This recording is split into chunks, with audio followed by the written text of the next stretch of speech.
So I went to the hospital, and the cop said, "We can clear you because you don't have any drugs or alcohol in your system." And he said, "Well," I said, "Well, I don't want to go home."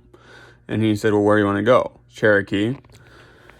So they took me to Cherokee Mental Health, and I went there. I was there for 3 months, 90 days.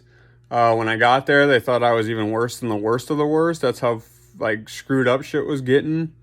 I can remember walking in there, and I was thinking to myself, if I hear somebody say the N word in my head, I'm gonna kill somebody. And I can't explain to you what was going on at that time because I can clearly see that I'm a white male. But at that time, I was like, it was weird. It was almost certain that was gonna happen. So anyway, I'm like, can you lock me in a room because I feel like that I'm gonna end up hurting somebody? And they're like, no, we can't lock you in. You have to be able to move on your free will. So I slept in the seclusion room. I went to lay my head down, and I felt my dad's breath on my neck. And I know that didn't actually happen, but I could feel it. It was like, and like I could actually feel the air. Well, then I'm thinking, is anybody gonna get hurt here tonight? And voices say no. I went to bed, woke up the next day. Things were a little better, still pretty screwed up.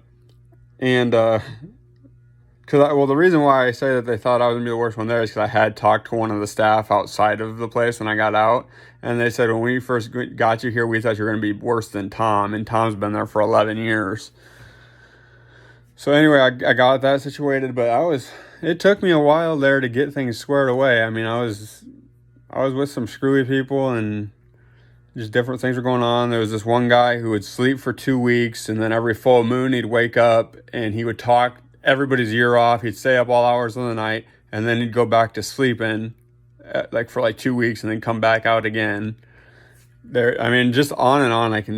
There was this guy that had a head injury, and he was Indian, and he would sit there and pound on his legs and say, "Pizza burger, pizza burger."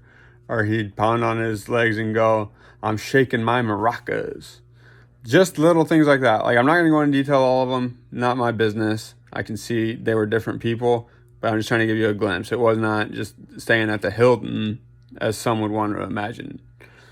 So, anyway, we get through there, and I go to Vail as like a halfway house to get out of staying at Cherokee, just kind of like get some things in order, get some money together. I was working in a can redemption factory when I was there to get some money flowing, and I was going to Mason, one of those places around there. I was going to outpatient treatment there too, and that was helping.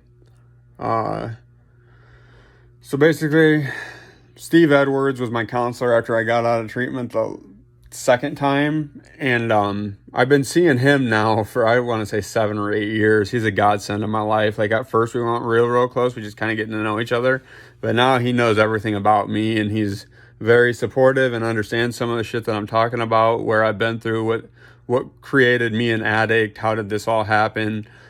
I say to him, I'm just as capable and crazy to do the same thing over and over again like everyone else, but for some reason it feels like I'm not fully welcome, which is fine. I gotta push through it. So anyway, and Steve's gonna tell me everybody loves me and I should go to the meetings. But anyway, then I got home from Stepping Stones, and I still had a lot of crazy shit going on. I started huffing again, and I was working at Good Sam's, and I'm just like really just still living a pretty rocky lifestyle, even though I was on probation. So my mom came in and found a can, and my dad showed up on my doorstep and said, "You're going to treatment." So I went to treatment in Mason City, got out of there. Well, I actually was talking to Wendy while I was there on Facebook, and I was like, "So I'd like to meet you." So when I got out of there, we met each other. We went and saw the Aladdin movie, and it was really fun. So anyway, yeah, then after you know it, she kind of started staying with me every night, and then we started to just develop a relationship, and it's been a blessing in both of our lives, as we say. She's a truly special woman. She's delivered me from some very dark places. I'm not gonna lie though, I did put her through hell that first year, because I remember it was when we probably a month after we started dating, and I said to her, I stole some duster from Walmart while she was inside, and I snuck it to the car, and then I said my excuse was, I'm like, well, I'm hearing things tonight. I don't like people around when that happens. So she left. Well, about 5 minutes later, she comes back into me, and I'm passed out on the floor with a duster can laying next to me. And she was like, I am telling your mom, I'm going there now. And I just said, no, don't tell my mom. She's going to send me a treatment. I'll stop. She says, okay, so you only got 1 can? I'm like, yep. When I had 2 cans. So then I went into the bathroom after we went to bed, and I said, I'm taking a shower. Well, I sat down in the shower, and I was huffing. And then she opened up the door and goes, like, just gives me a look. And it's like, yep. So I got convinced her not to do anything. I'll throw it away. Well, I kept making trips back and forth to the dumpster all night. I passed out in the grass, woke back up, tried to open up my neighbor's apartment because I thought it was mine. And Wendy never really knew about that because I promised her I was going to stop.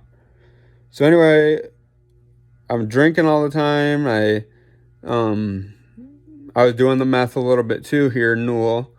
And I stopped it all. Wendy, she didn't deserve it. I stopped it. She said there's going to be some stipulations in the new house. On March 6th, I stopped it. And that's been 3.5 years later now.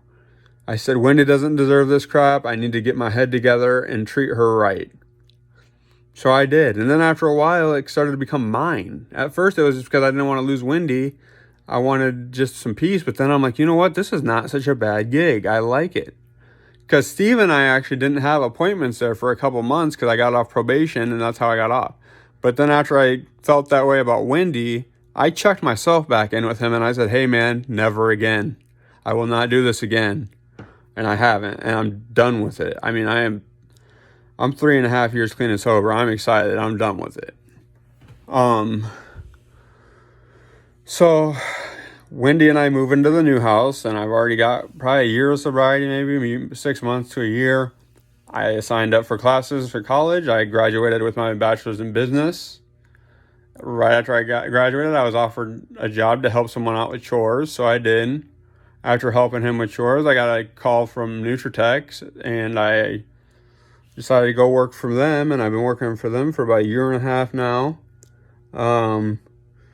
New house, just everything isn't as bad as it was, and I know some people probably get jealous of me for that, but I can't really help your situation. You don't need to watch my stuff to try and figure out anything about me. If you're not welcoming, I'd prefer you just stay away. I can't have that negativity in my life. It's something that I can't do it anymore. There's a lot more to my life story, and I will share in future videos. But yeah, as far as this one goes,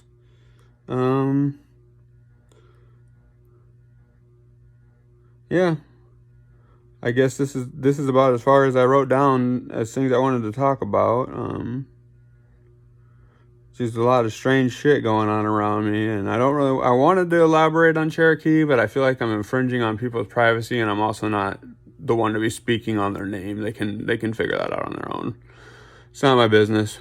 If you wanted to have a face-to-face conversation, I have a lot to say, but so yeah, the insanity is crazy when we're using, and sometimes you just got to take a step back and say, hey, I am so grateful, God, thank you, and would you please continue to bless everyone, especially the ones that are addicts and in need of it. Everyone, please be kind to each other. There's people that are leaving the earth every day because they feel like they don't have anyone, and I've been in them shoes. You can't explain what's going on inside you because nobody can feel it. But it's sad, it's deep. I love you guys, I really do. See ya.